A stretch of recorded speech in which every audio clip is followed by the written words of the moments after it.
Welcome back to my channel. ನಾನು Basavaraj D. ಇಂದಿನ ವಿಷಯ ಇಸ್ರೋದ ನಂಬಿಕಸ್ಥ ಕುದುರೆ ಎಂದೇ ಕರೆಯಲ್ಪಡುವ PSLVಯ ಬಗ್ಗೆ ಕಿರುಚಿತ್ರಣ.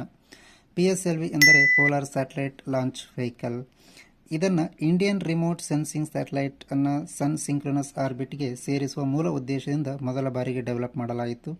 PSLVಯನ್ನು ಬಳಸಿಕೊಂಡು ಇಂದು ಸಣ್ಣ ಸ್ಯಾಟಲೈಟ್ಗಳನ್ನು ಜಿಯೋಸಿಂಕ್ರನಸ್ ಟ್ರಾನ್ಸ್ಫರ್ ಆರ್ಬಿಟ್ಗೆ ಸೇರಿಸಲು ಬಳಸಲಾಗುತ್ತಿದೆ. PSLVಯ ಬಹುದೊಡ್ಡ ಸಾಧನೆಗಳೆಂದರೆ ಭಾರತದ ಮೊದಲ ಲೂನರ್ ಪ್ರೋಬ್ ಚಂದ್ರಯಾನ-1, ಭಾರತದ ಮೊದಲ ಇಂಟರ್ಪ್ಲಾನೆಟರಿ ಮಿಷನ್ ಮಂಗಳಯಾನ, ಭಾರತದ ಮೊದಲ ಸ್ಪೇಸ್ ಅಬ್ಸರ್ವೇಟರಿ ಎಸ್ಟ್ರೋಸ್ಯಾಟ್, ಭಾರತದ ಮೊದಲ ಸೋಲಾರ್ ಮಿಷನ್ ಆದಿತ್ಯ-L1. ಈ ಸ್ಯಾಟಲೈಟ್ಗಳನ್ನು ಆರ್ಬಿಟ್ಗೆ ಸೇರಿಸುವಲ್ಲಿ PSLV ತನ್ನದೇ ಆದ ಛಾಪನ್ನು ಮೂಡಿಸಿದೆ, ತನ್ನದಾದ ಯಶಸ್ವಿಯನ್ನು ಪಡೆದುಕೊಂಡಿದೆ. ಇದೇ ಥರದ ವಿಷಯಗಳನ್ನು ತಿಳಿದುಕೊಳ್ಳಲು ನಮ್ಮ ಚಾನಲ್ಗೆ ಸಬ್ಸ್ಕ್ರೈಬ್ ಆಗಿ ಫಾಲೋ ಮಾಡಿ. Thank you.